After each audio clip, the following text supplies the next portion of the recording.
nervous? No. We'll see you later. We've solved the problem. Here's the dags. I'm with you 100%. It's the dag era.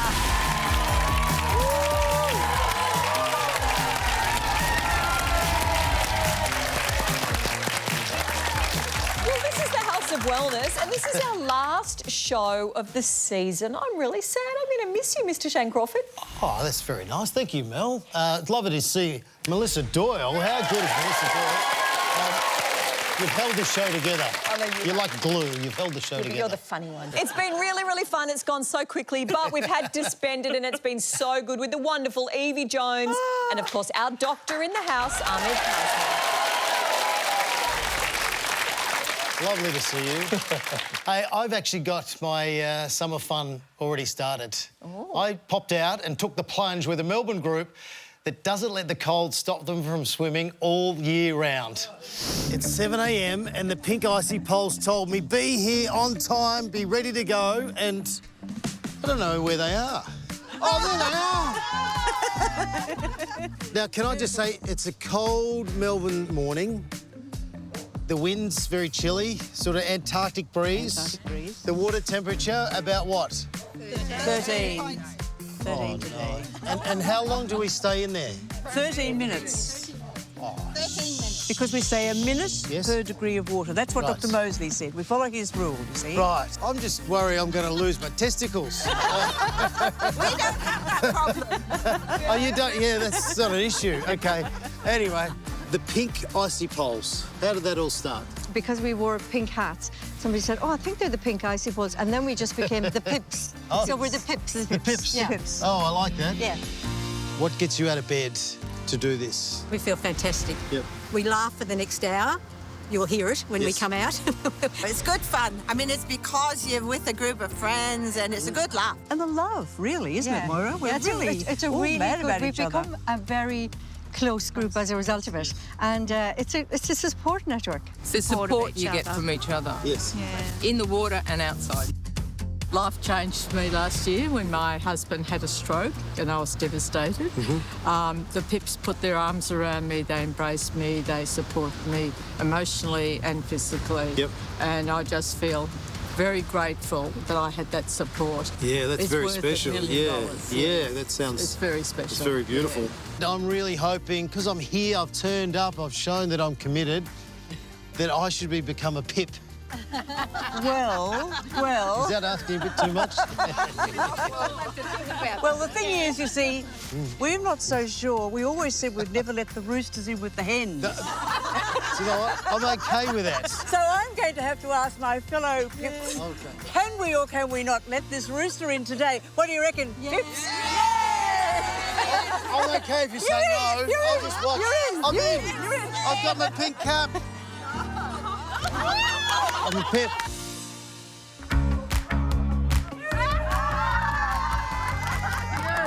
Bring it on.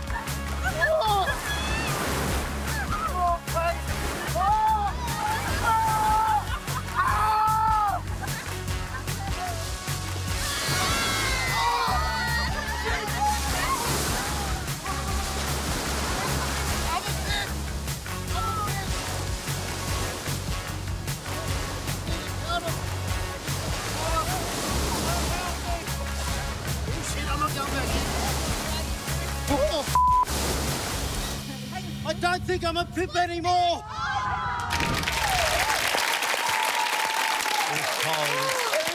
Hey, don't worry, I'm still a Pip, OK? And I've got the cap to prove it. I love It was bloody freezing. It looked bloody freezing. I don't know how they do it. They laughed the whole way through.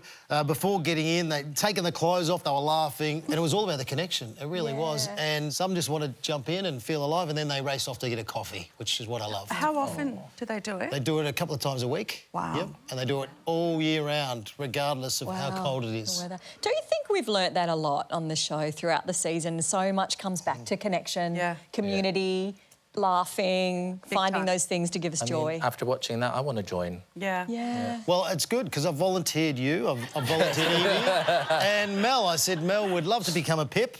Yep. But you got to get in the ocean first. I'll just join in, I'll watch from afar. Yeah. Woohoo, Pips! Yay. Now- well done.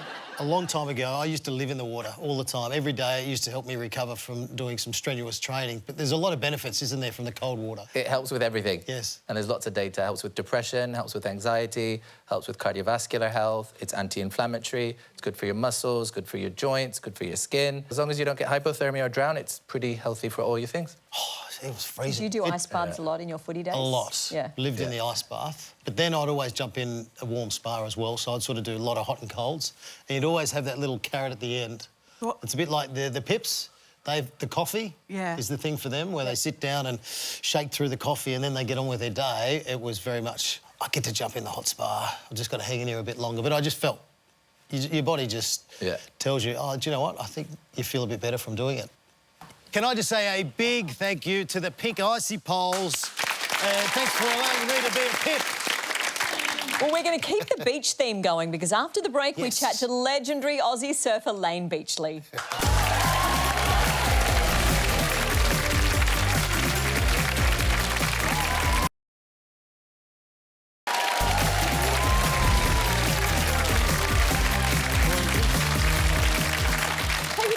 Time where it can sometimes feel like it's go, go, go 24/7. So it's no surprise that burnout is on the rise. And it's also no surprise that famous high achievers like 7-time world surfing champion that's very greedy. Layne Beachley have fallen victim to it. Layne is with us tonight in the studio along with the fabulous positive psychology practitioner Tess Brower. Yes. Now, we hear the word burnout. What exactly does it mean?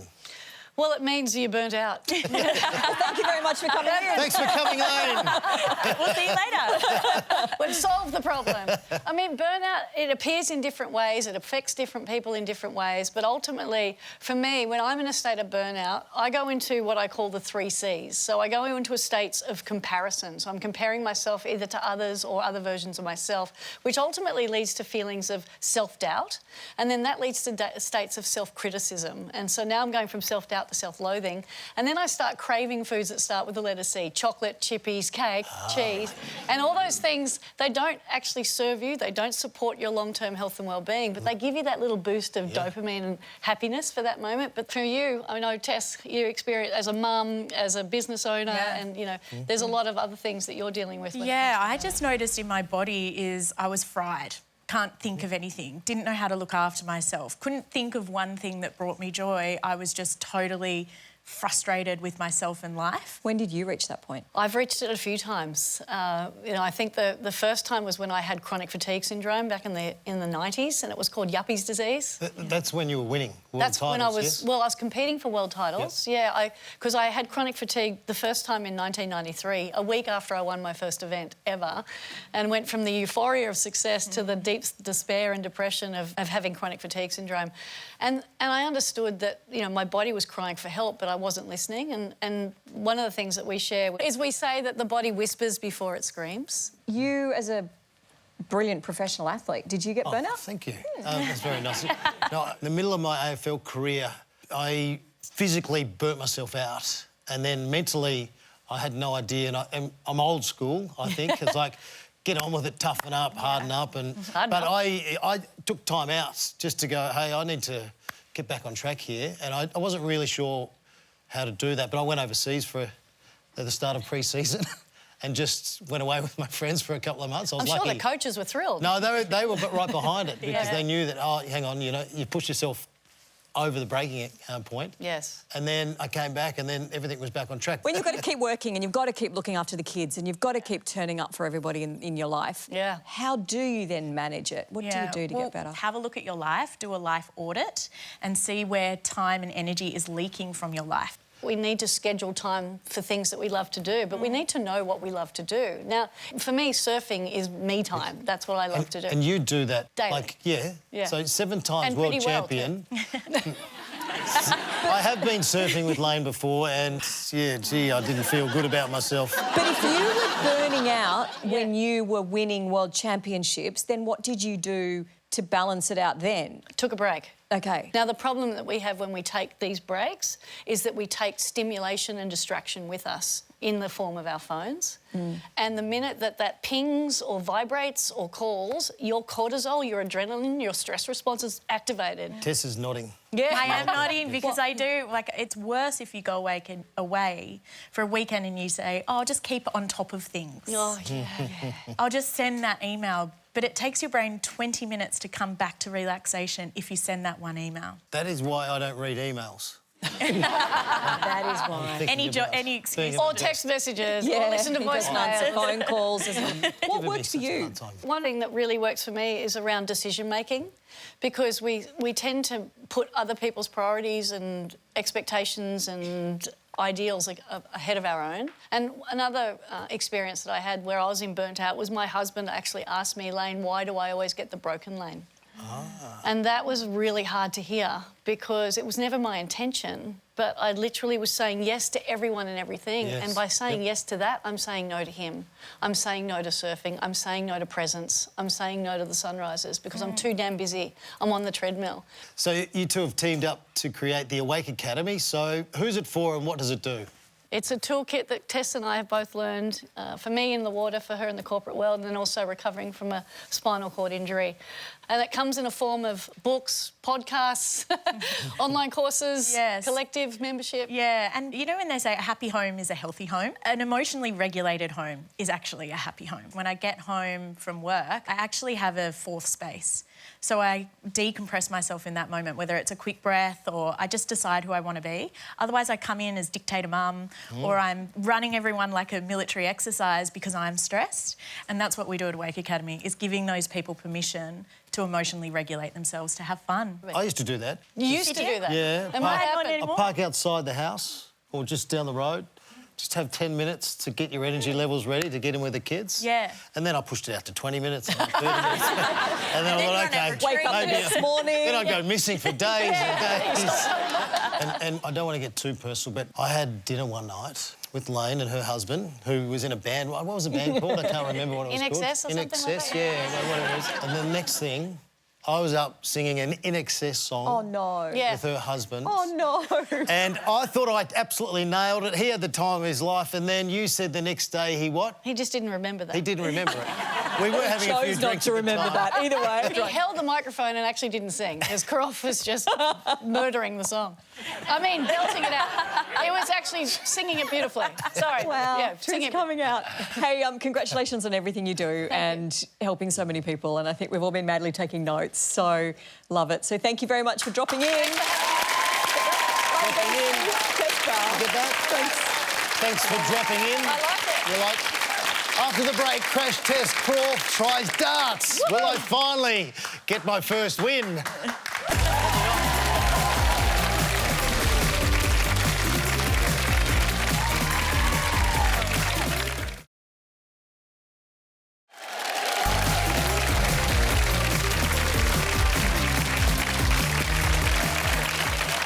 Well, it's my last Crash Test Crawf. I know you're very sad. Oh. I know you're very sad. Anyway, I'm zipping 9. I haven't won a thing. What are you laughing at? So I need a home ground advantage, and that's why I'm going to take on, head-to-head in the studio, someone who's very special, and he's a top-ranked Aussie darts champ with 25 titles. Please welcome Mel the Bull Cumming. How did you get involved in darts? My father's got me into it. He'd been playing for as long as I could ever remember.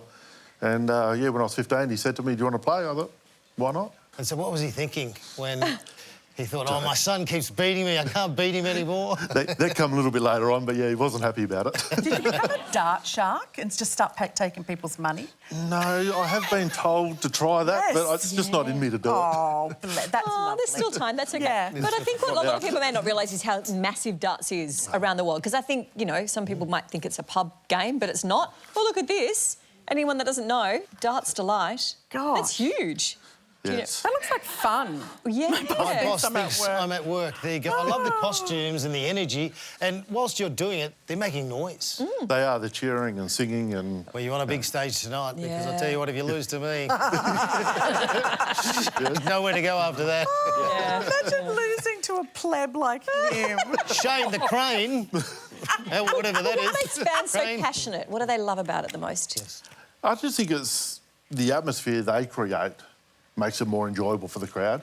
The players are up there doing the best they can do. Yep. Especially when you get the professional players, they're just phenomenal. Everyone can play. Everyone can play, yeah. And it is a game for everybody from all ages right through. How do you handle going from, like, pub atmosphere to, well, what we just saw? You definitely get nervous. If I said you don't get nervous, that's a lie. But my biggest supporter, my wife. You go around kissing everyone. That's your wife. That's her there. What's her name? Natasha. Natasha. Does darting pay the bills or do you need a day job? I need a day job. Okay. Yes. In the UK, the money is very good. In Australia, not so good. But so, yeah, because we're all amateurs, we all actually work still, so... How do you get better at darts? Is it all about practising every day? And I also believe playing better players all the time. Like, if you're playing the same level, you're not going to get better. Because I could have taken on Mel or Evie, but I thought, no, I need to take someone on a bit better than me. Ooh, you be careful. So that's why I've taken you on. Oh, See, can you play darts? No. The last darts you did was... Used to have How many darts would he need to throw to get better, to become a pro? I'm just going to move this on. Lots and lots. Lots and lots? Yeah. All right. Like, I've been playing for nearly 35 years. OK. And it's probably the last 15 years I've really taken it serious when I moved over to Melbourne from the West. Yeah, I thought just wanted to see what I can do, where I was going to go. Yep. And my expectation was just play for Victoria at state level. But I've played on 2 World Championship stages. Yay! World Series stage. Well done. Are you ready for it? Are you ready for Crash Test Crawf Darts Edition live in the studio? Certainly, yeah. Are you ready? All right. Certainly, yeah. Let's do this. Come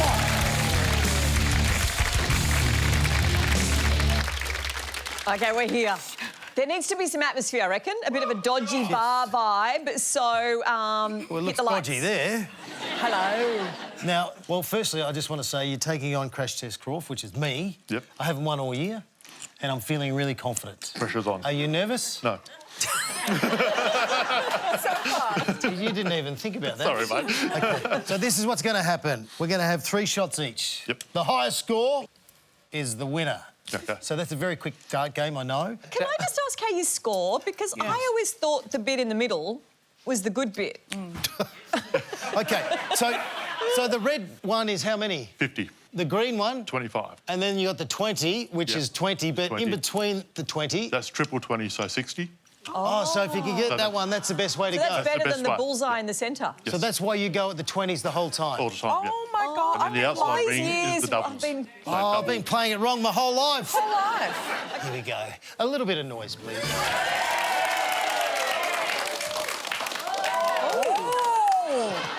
I don't know how I'm doing it. It's a double 20. How much is that? 40. I'm a bloody darts champion, that's what I am. Here, give me a bloody beer, this is unbelievable. Ooh, nice. 20. Shit. I haven't won all year. Zero. What do you mean I was going for that one? No, the blacks Look, I'll doesn't make score. the 0 sad. 0 or not. 20. No way! Scores are level, coming in the last throw. Oh, you can't script stuff like this. Bit of noise, come on. Oh, yeah, bit of noise, please, come on. Tongues out. No. Yeah. No, one more. You're talking when I was doing it, but I'm OK with the noise. No, don't you I said dare. one more. No, I'm sorry. Oh, God, it's getting vicious. I'm the umpire. 0. Ah, he's done it. 12. The champ. Congratulations, well done. That's tense. Can I ask everyone, please give it up, huge round of applause for Mel the Bull. You are fantastic. We'll be watching, we'll be cheering. Thanks for coming in. After the break, Ahmed takes a look at medical tattoos.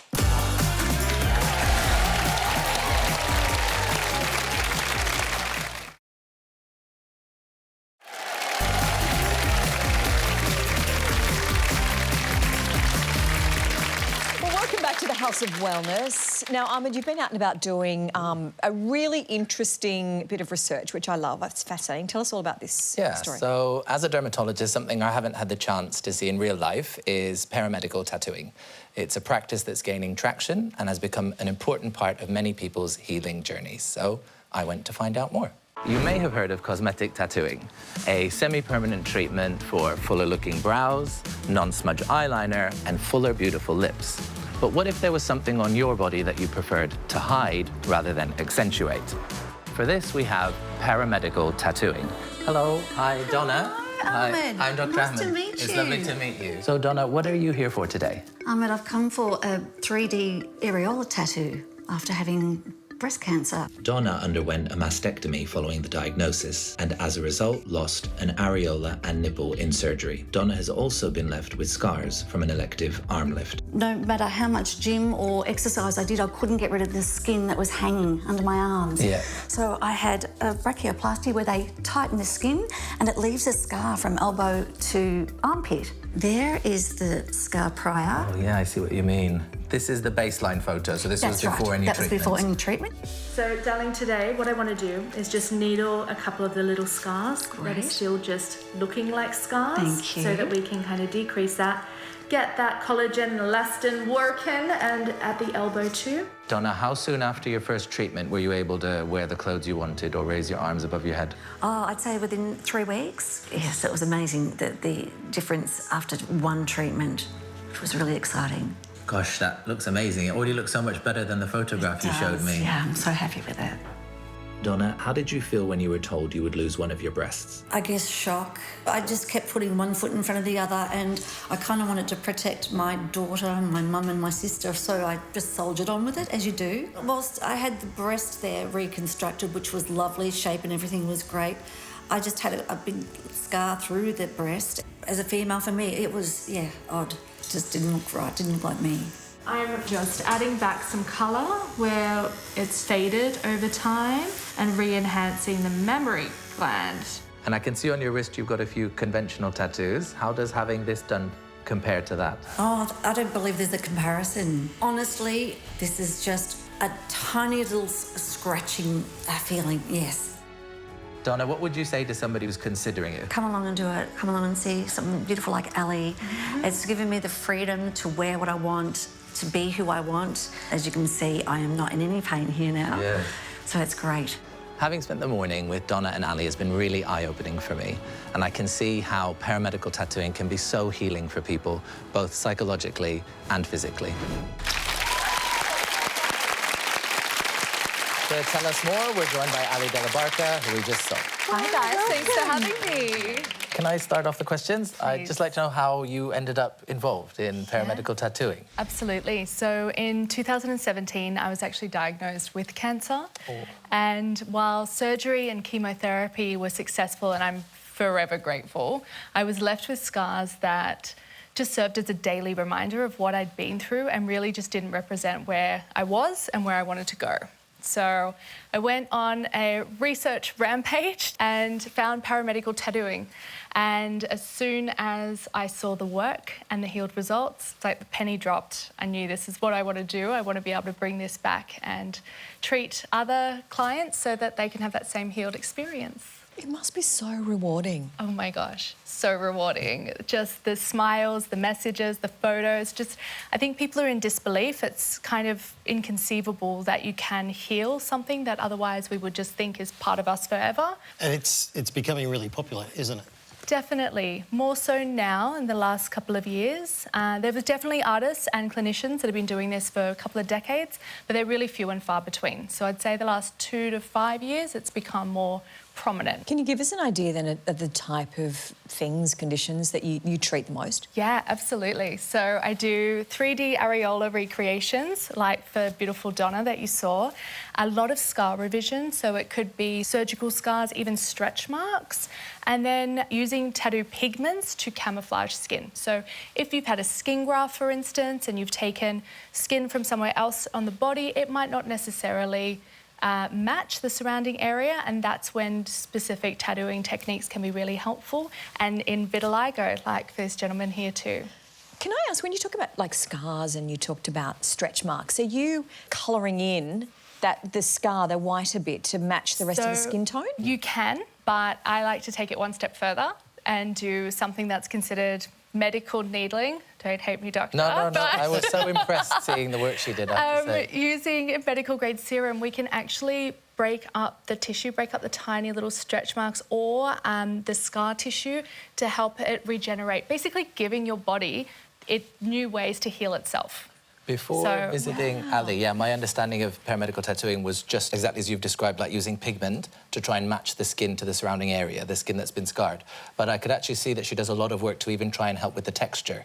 So where it's too thick to make it flat again, where it's sunken to try and lift it up. So it's really impressive seeing what she can do. You're like an artist, really. Yes. Yes, but definitely if we can heal something, we'll always prioritise that. But definitely if there's no chance of melanin returning to the area, then tattooing can be an excellent technique. I've even brought some pigments to show you. Let me see, because I have to say I was quite impressed also by the names of the pigments. They're quite funny. So I just want to share them with you guys if I can. Let's see. So this skin pigment, guys, is called Peanut. Peanut skin tone.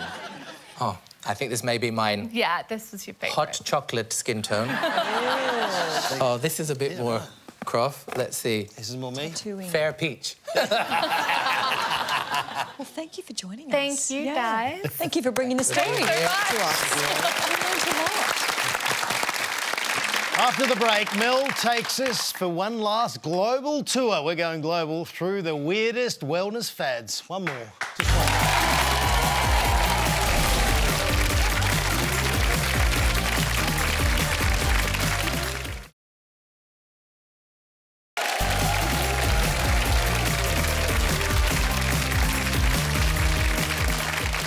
Well, the next segment is the most exciting segment going around the world. Everyone is talking about it. Social media is going gangbusters. Are you ready for a banger? Mel's in the kitchen.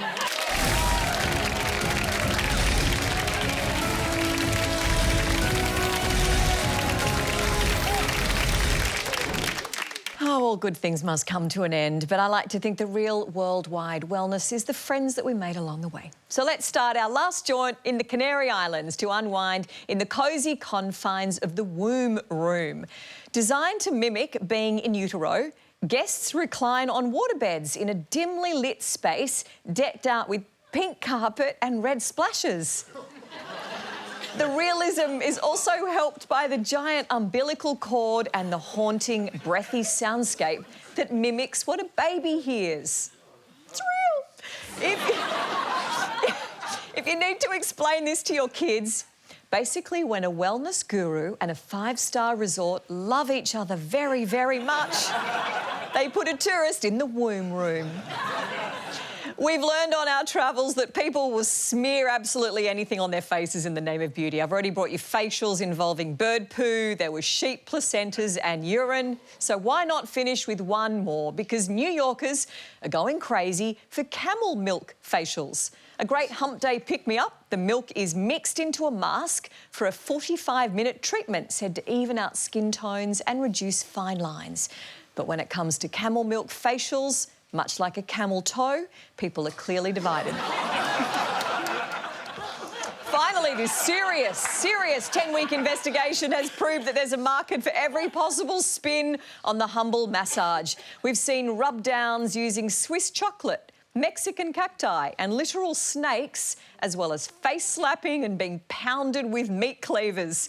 So I say it's time to bring back Bali Heritage Reflexology's legendary but surprisingly discontinued gorilla massage. Because, I mean, who wouldn't pay a pretty penny to lie still, questioning their life while they get a vigorous rub from a therapist in a gorilla suit? It feels right to end worldwide wellness with the King Kong of bad ideas. Back to you in studio. My mind is so immature. Really, I had no idea. Hi. OK, Doc, last one. Yes. Asking for a friend. friend. Okay, so Michelle writes, Tell me. I'm a 27-year-old musician. Why do I get sudden acne breakouts on my face before a big gig? I mean, I'd like to maintain my youth, but looking like a pimply teenager is just embarrassing. Plus, it can make me feel so self-conscious that I've stopped dating. I never had a problem with pimples in high school. So why is it happening now? Surely it will be a thing of the past once I hit my 30s. Asking for a friend.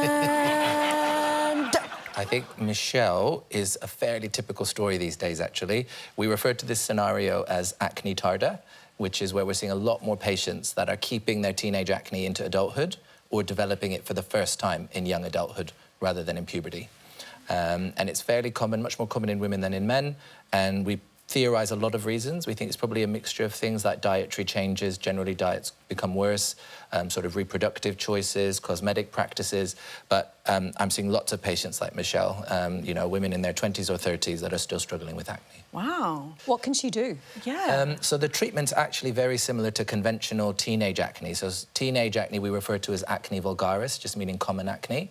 And the treatments are largely the same. So, you know, you want good skincare practices, you want to avoid things that you know are going to trigger them. So heavy makeup, not taking makeup off, smoking, bad diet. But from a medical point of view, we sort of have a bit of a ladder where we treat it proportionately to how severe your acne is. She was saying, by the time I get to my 30s, this must be gone. Yes. Is that going to happen? Not necessarily, I'm afraid. So it does vary from person to person, and it's true that the older you get, the more likely you are to clear your acne. But some women, unfortunately, really do keep it right the way through till menopause. You shouldn't have pimples and wrinkles. I mean, seriously. You know? It's not that common, at least. But yeah, and as I was saying, there's lots of treatments available. So from creams, topical astringent agents, things to dry out some of that excessive oil to break the cycle. We use oral tablets like antibiotics or hormonal tablets like the contraceptive pill or spironolactone. And then, of course, the drug that everyone's heard of, which is the oral retinoid tablet called isotretinoin, which is commonly known as Roaccutane, which is probably currently our most effective treatment. And interesting, last year, for the first time, we actually had a laser launched to treat acne. Can you treat acne scars? Yes, they're very treatable. And again, it depends on the type of scar. The hardest ones, obviously, the ones that bother people the most are the textural scars left over, sort of pit marks. And if they're superficial, you can treat them with microneedling or chemical peels. But if they're a bit more deep, they usually require some form of laser resurfacing. It's amazing what medicine has done. Yeah, no, we cause a lot of trouble, but we have some, we do some good, a lot of I think. solutions. Yeah. Although I always joke and I say we give with one hand and we take with the other. because you get, you know, improvement, but then you get side effects. But she mentions what an impact it's having on her. And I think it's really important to just note that as well. Like acne, many people see it as a not serious illness, but consistently patients and data show that it's very high impact for people associated with low mood, depression, loss of sense of self, social obstacles, and rarely even, unfortunately, related to suicide. So I always take acne really seriously. And I'd say if you've got a relative affected, you should do the same. Encourage them to get treatment. Lots of things available. Well, there we go, Michelle. All very helpful, I'm sure. Thank you. We'll stay right there because after the break, we are going out with a bang with the wonderful Ella Hooper.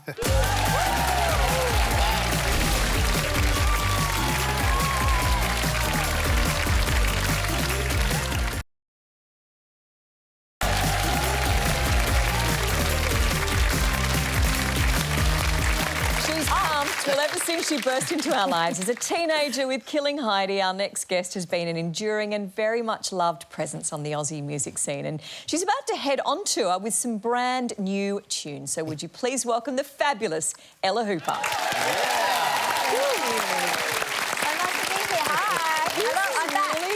We're so excited because new music, a new sound. You're on your own. Yep. How different does it feel to you? It's so different. Like, I mean, I love my band. No offense to Killing Heidi. Great times, best times of my life, including, you know, working with my brother for all those years. Yeah. But going solo is something I just felt like I had to try. You know, you get a little older, you want to take full responsibility. Sometimes it's terrifying, and I think, what have I done? I'm going back to the band. But no, it's really rewarding. It's going well. The new song connects with your country roots, which was Violet Town, where where you grew up, with a population of a couple of hundred. Maybe if we all put our fingers up. Yeah, it's tiny. It's Did they in the have to hundreds. change the sign when you left? Like literally, yeah. No, there'd be a sign as you go in saying, you know, home of well, there Killing Heidi. isn't yet, actually. Oh, there isn't, is it? Oh, Well, there needs to be. But I grew up in Finley, which was near the Shepparton area, not too far. And then when Killing Heidi started, like, we all felt so proud because we used to have spider bait from Finley.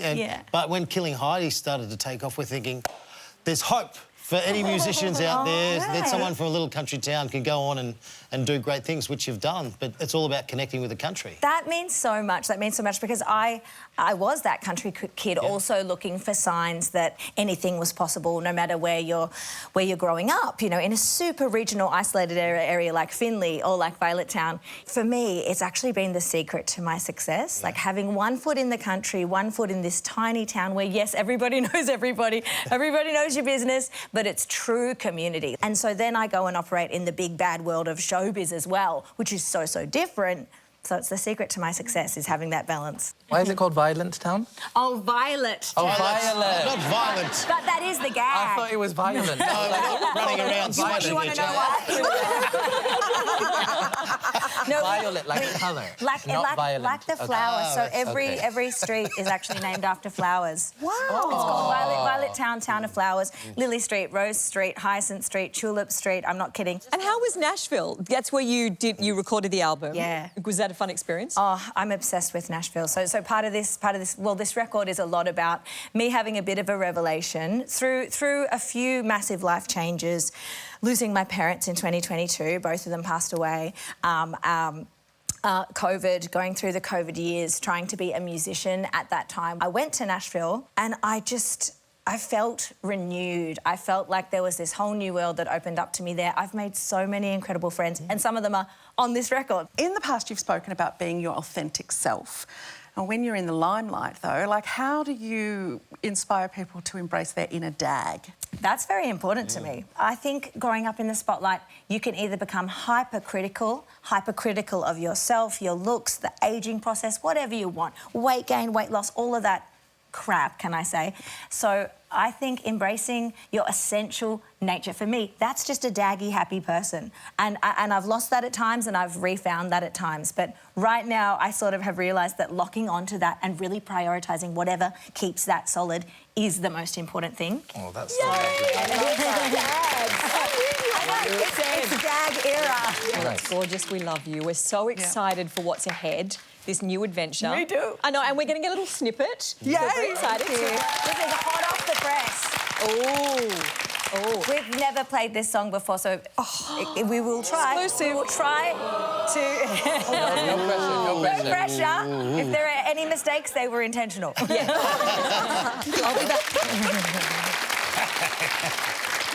It has been super fun. Yes. Thank you guys genuinely for bringing so much Thank fun you, and so Doctor. much heart and so much Thanks wisdom for to the talking show. some sense on this Yeah, show. no, you're so welcome. It's been a real pleasure. And talking about inner dag, Evie, you have been amazing. I know. Always a lot of fun. And always highly inappropriate.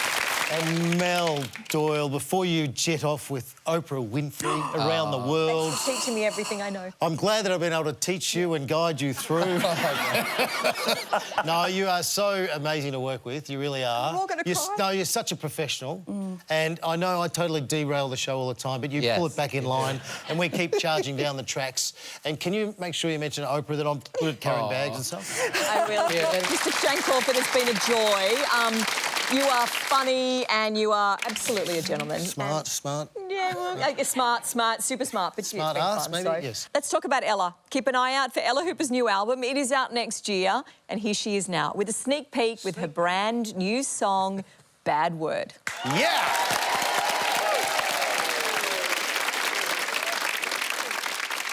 If you got a bad word for everybody, if you made 4 or more a-holes a day, well, look in the mirror, there's your problem.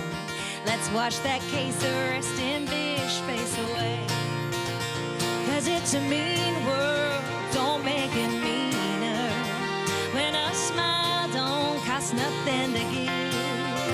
Oh, if you can find it deep within you, pass on a good vibe, keep come on down to the river.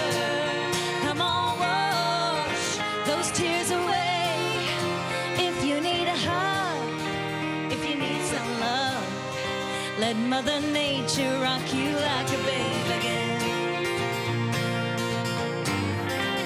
If you've been stuck on renting and reeling, if your ego's keeping you apart, or you think the world might owe you a favor, get somewhere green, somewhere quiet in your heart, and come on down to the river.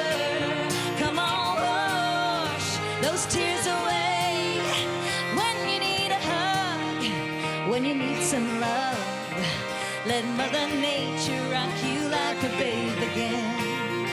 We're gonna take our shoes off, we're gonna do some grounding, let it all hang out, a little rolling around it. I never met a mountain, couldn't count on.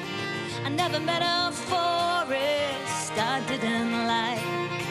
I never met a rolling hill that didn't make me feel a shitload better about the cosmic weather. I'm Mother Nature's babe, so come on down to the river. Come on, wash those tears away. When you need a hug, when you need some love, let Mother Nature rock you like a babe again. Oh, come on down to the river, all the way down to the bay. Put your feet in the water, let Mother Nature rock you like a babe again. Let Mother Nature rock you like a babe again. Let Mother Nature rock you like a babe again.